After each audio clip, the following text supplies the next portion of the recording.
एक कहानी है एक ऐसे वीर की जिसका अभी संबंध नहीं हुआ है, जिसकी शादी अभी नहीं हुई है, और जिस लड़की से उसकी शादी होने वाली होती है वो लड़की आकर उसी के घर पे रहती है, अर्थात अपने ससुराल पक्ष में रहती है। अभी दोनों की शादी नहीं हुई है और अचानक जो उसका प्रेमी होता है उसको बॉर्डर पर बुला लिया जाता है। अगले दिन, पहले दिन वो आता है और दूसरे दिन तुरंत बुलावा आ जाता है कि आपको अगले दिन जंग के लिए जाना है।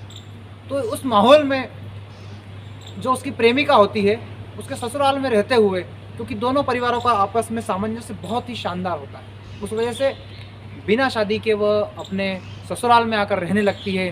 तो जो जवान होता है उसको अगले दिन जाना होता है, तो जाते वक्त का दृश्य मैं आप लोगों को दिखाता हूँ, उसको आप महसूस कीजिए और मेरे साथ इस शानदार कविता को सुनिए। तो होता यह है आगे कि जवान के जाने का समय होता है, उसको आर्मी के जो काफ़ी उसके साथी सहयोगी होते हैं वो लेने के लिए आने के लिए दहलीज पे खड़े हो जाते हैं। तो जो उसकी प्रेमिका होती है वो उस लड़के को क्या कहती है वो सुनिएगा आप। यूं देख कर मेरी तरफ आँखों को पानी कीजिए। लड़का आंखों से नम हो जाती है, उसकी आंखें भर आती हैं। तो प्रेमिका क्या कहती है, आज का युवा कहाँ जा रहा है, उसको जरा एक तरफ रखिएगा आप और दूसरी तरफ इस व्यवस्था को रखिएगा तो आपको समझ में आएगा लड़की क्या कह रही है उस लड़के से। अभी तो शादी भी नहीं हुई है जबकि, और फोर्स में उसको जाना पड़ रहा है, अचानक से बुलावा आ जाता है, वो घर पे मिलने के लिए आता है। और क्यों देख कर मेरी तरफ आँखों को पानी कीजिए, यूं देख कर मेरी तरफ आँखों को पानी कीजिए। पहले जाके भारत माता के, पहले जाके माँ भारती के चरणों में चढ़ावा दीजिए।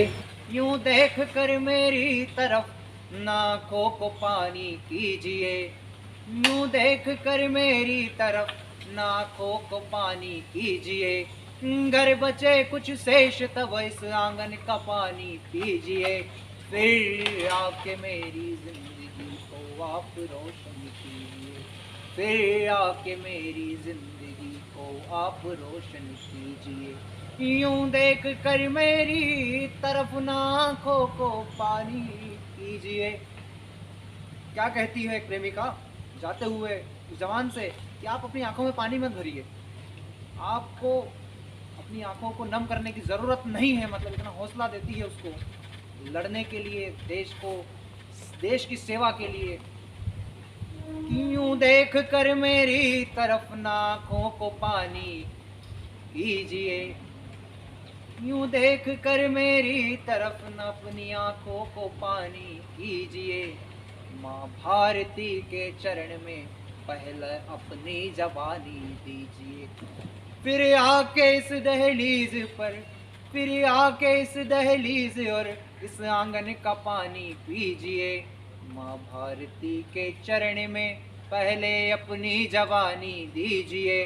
फिर आके मेरी जिंदगी को आप रोशन कीजिए, फिर आके मेरी जिंदगी को आप रोशन कीजिए।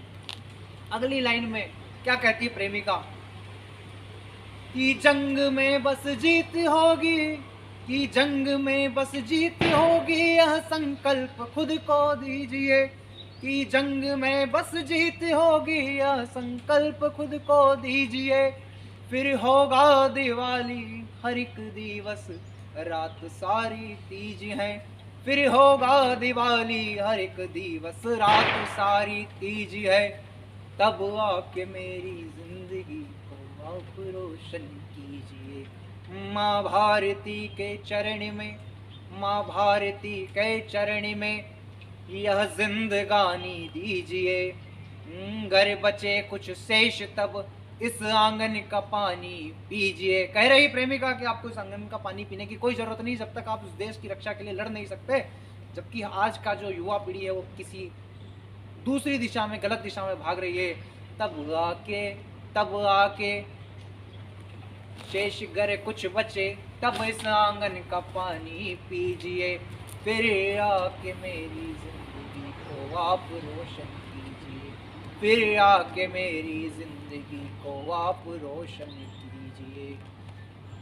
धन्यवाद, शुक्रिया। आप सब लोगों से मैं एक बात कहना चाहूँगा, ये दीपावली हर्षोल्लास जोशो जुनून का त्यौहार है। भारतवर्ष में हर दिन त्यौहार वैसे तो होते हैं, लेकिन दीपावली अपने आप में एक विशेष त्यौहार है। इस त्यौहार पर आनंद लीजिए, जोश और जुनून के साथ मनाइए, लेकिन जीवन में अपने लक्ष्य को भूल कर नहीं, अपने लक्ष्य को ध्यान में रखिए और इस दीपावली को मनाइए। Wish you very very happy Deepawali for all of you and thanks a lot for watch this video. Thank you very much. धन्यवाद।